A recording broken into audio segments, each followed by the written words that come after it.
Beralih ke informasi yang lain, pemirsa, pemerintah Kabupaten Karangasem memberikan pelatihan keterampilan kepada warga binaan sosial Desa Munti Gunung. Pelatihan diberikan kepada warga Desa Munti Gunung agar tidak menggepeng lagi.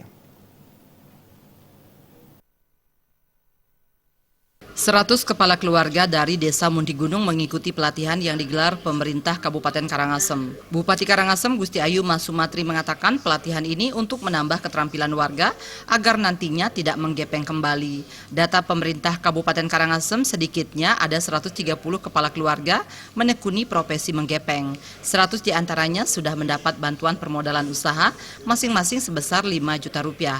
Melalui pelatihan ini warga Desa Munti Gunung diharapkan tidak ada yang menggepeng lagi, apalagi sampai mengganggu kabupaten lain dan merusak citra daerah.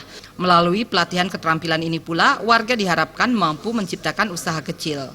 Sudah kita pikirkan bahwa produk-produknya mereka seperti ada dupa, itu produk dupa, alat-alat upacara seperti tamas, tikar, dan jahitan-jahitan lainnya yang dibutuhkan oleh masyarakat Hindu pada khususnya di Kabupaten Karangasem. Nah, itu akan dicarikan pemasaran itu tersendiri. Wakil Bupati Karangasem Wayan Artadipe menjelaskan pihaknya berkewajiban membina masyarakat dan membuat prarem. Menurut Majelis Madya Desa Pakraman Karangasem ini, keberadaan prarem sama kekuatannya dengan awig-awig. Membina masyarakat, desa adat, dan kemudian membina dalam penyusunan awig.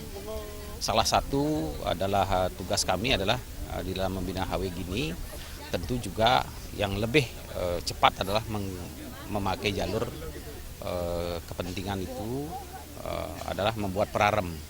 Karena prarem itu sama sebenarnya kekuatannya dengan awig. Nah, karena itu jadi kita harapkan hal-hal yang konkret tindakan di masyarakat tentu tidak terlalu memberatkan, namun demikian bisa memberikan efek jerah kepada masyarakat. Ketua Lembaga Kesejahteraan Sosial Ketut Nerima menjelaskan, sejumlah kendala dihadapi dalam membangkitkan semangat warga, di antaranya kebiasaan warga dalam menghargai waktu, membangkitkan semangat kerja yang kecil, serta pelaksanaan pelatihan yang dinilai masih kurang.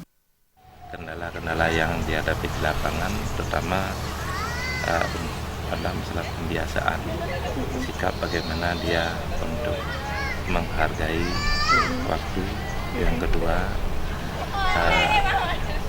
kebiasaan yang selama ini untuk membangkitkan kesadaran semangat kerja yang perlu dipicu. Salah satu warga Munti Gunung, Wayan Srijati, menyatakan akan berhenti menggepeng setelah mengikuti pelatihan kecakapan hidup ini. Setelah mengikuti pelatihan ini, ia berjanji akan mulai bekerja dengan membuka usaha sendiri. Agung Ria dan Saputra, Bali TV.